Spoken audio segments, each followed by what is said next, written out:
Hello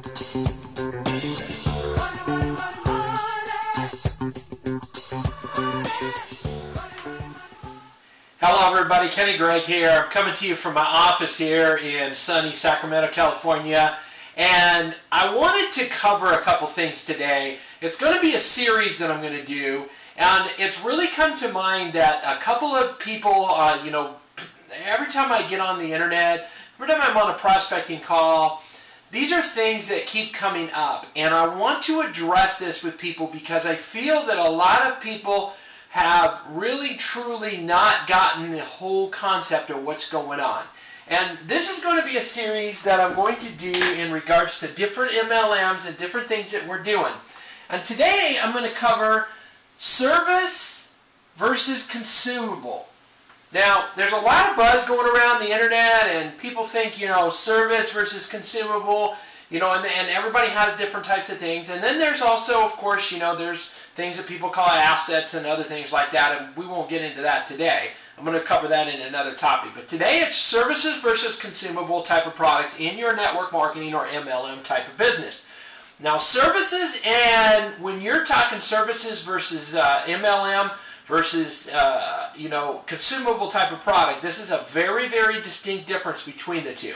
So let's cover those. Number one, services, okay, typically in a service type of business, number one, you have low margin.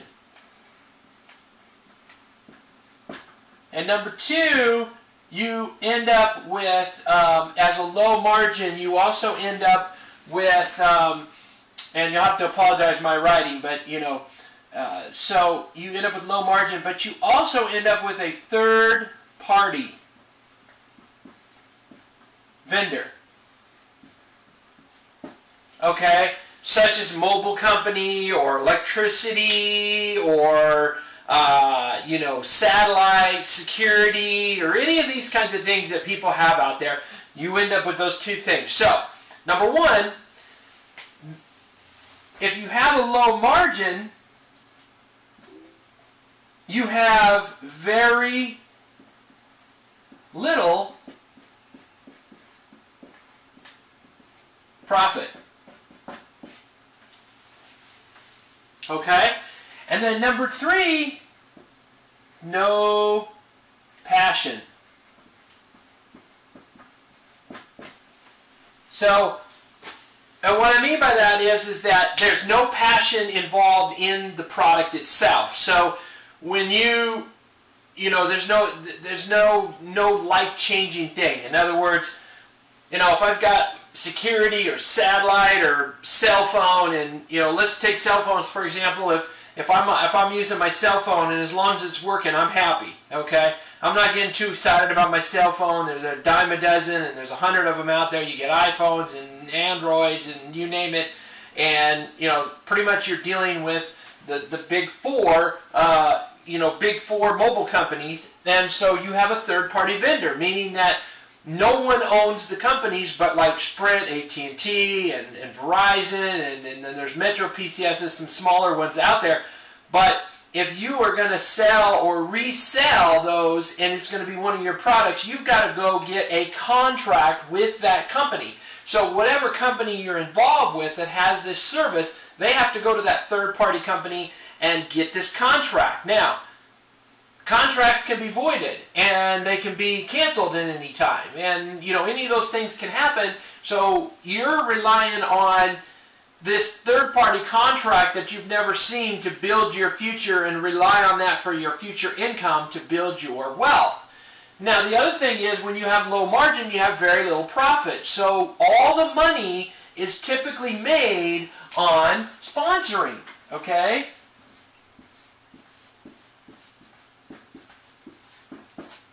Okay?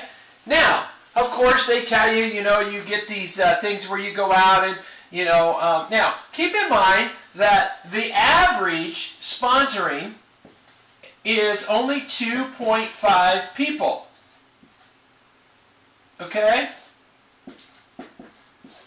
That means 2.5 people for every person that comes into your organization The average is going to be 2.5 people per person that you sponsor in the business. So typically, if you're not, if you're not going to be involved in any kind of thing, lost my deal here.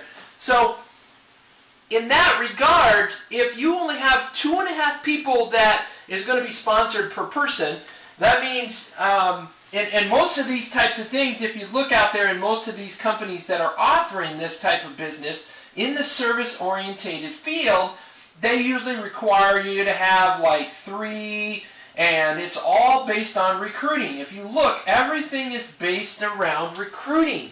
It's not based on a volume or a dollar amount or whatever. Everything is based around the recruiting. Sponsoring. Now, there's nothing wrong with that, but here's where you're going to need to understand. Residual income comes later down the road. So as you're building your business, you want this residual income. If the company is based around sponsoring, eventually, no matter how big of a leader you are, no matter how big you're in network marketing, and I can make this claim as I've been in it for 19 years and I'm extremely good sponsoring, you're going to eventually not sponsor as many people. So, say you go over time and you bring in 100 people, that's going to start going down because eventually you're going to want to not spend as much time in the business. So, with all that said, if I can only bring in 2.5 people on average, then you're going to have a low margin. Then most all the money is made on recruiting. And a lot of these companies muffle. A lot of these companies you want to look at, okay, when you're out there doing your research, make sure you research and look at the whole, because you're going to see that their whole compensation plan is all based around the number of people you bring in, and then they, the whole idea is that they call those a customer. See, to me, if I become a representative and a customer, if I become a rep, I'm no longer a customer. Customers and reps are totally different. There's customers, then there's reps. And if all they talk about is getting a rep and then signing up for some website and getting a service, okay, and you're going to go out and then duplicate that, okay, and the reason is because signing up a customer only is going to make you very little money. It's going to make you very little money.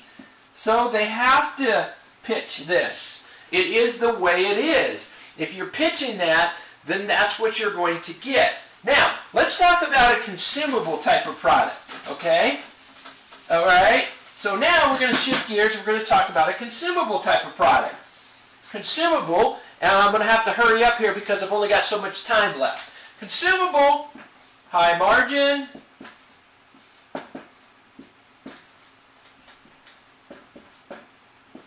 you get passion,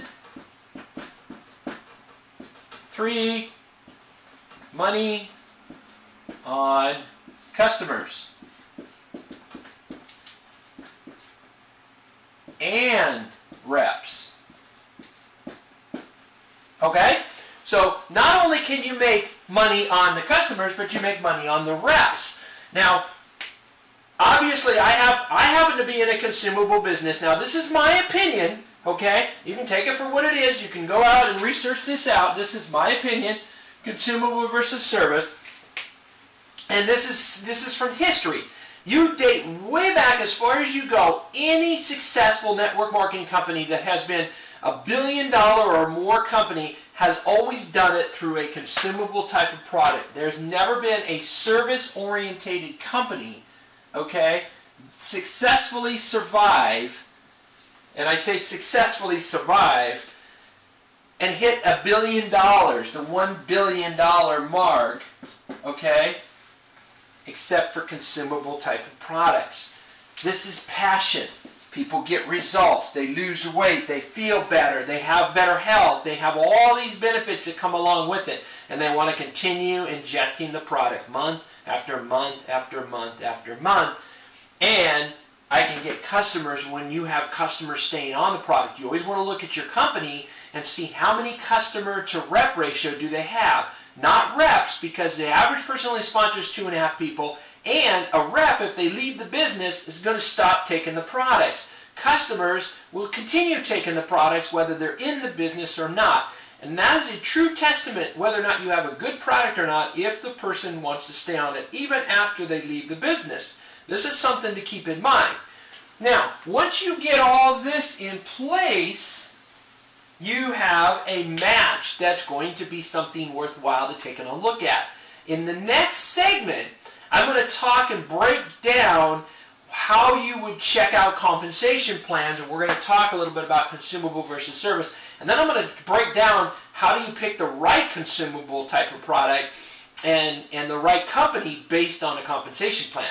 Because 20% of your success, okay, 20% of your success is based on the company, you're with. It's based on the products, it's based on the high margins, the passion, and whether you can make money on the customers versus reps, and the compensation plan.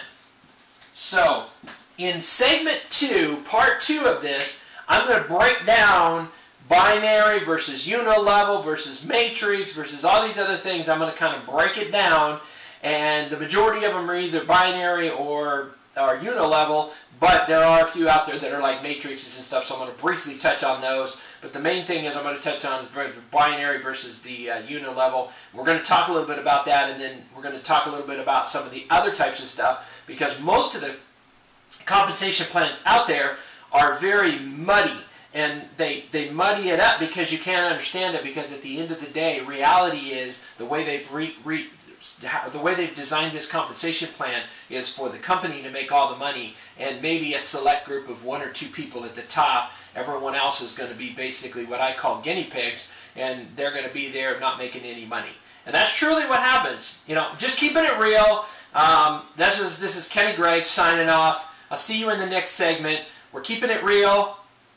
Talk to you later. Connect with me on Facebook, kennygregg.com, or connect with me directly at facebook.com/KennyGregg. That's G-R-E-G-G. I look forward to seeing you at the top. Live with passion. Have an awesome day. The links are right below this video. Great.